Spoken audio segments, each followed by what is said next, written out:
In these problems, we are using something called the product rule. So we're finding derivatives of products. So here we've got e to the x multiplied by x to the fifth.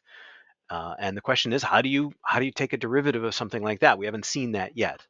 Well, there is a rule for this. If you want to take the derivative of two functions that are multiplied together, it's going to equal the derivative of the first function times the second function plus the first function times the derivative of the second function.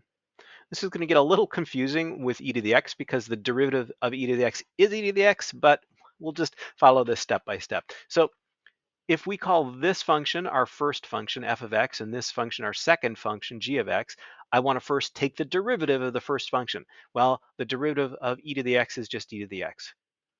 Then I want to just multiply that by the second function, which is x to the fifth.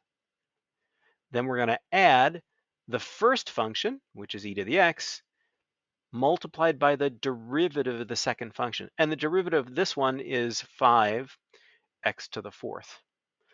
Now I can do some rearranging here. Actually, you know what I might do is just factor out an e to the x because it's kind of a neater way to write it. So I've got x to the fifth plus 5x to the fourth in the bottom.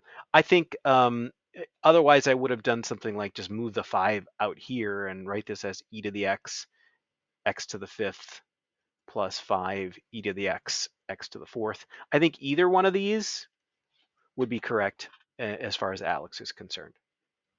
All right, let's try applying the product rule one more time here just to get some practice at it. Here we've got e to the x multiplied by what's in the parentheses. So here's our first function, here's our second function. So we are going to start with the derivative of the first function, which is e to the x, and times the second function, plus the first function, e to the x, times the derivative of the second function. And the derivative of the second function, I'm going to take that 2, multiply it by the 8, and that's going to be 16x. And yeah, and we just decrease the power by 1, so that's just 16x. And this minus 2, the derivative of that is 0, so we don't need to write it.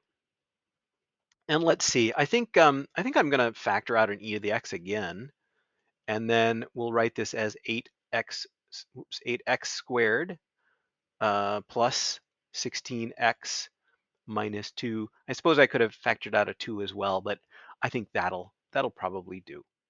So that is how to use the product rule to take derivatives of products.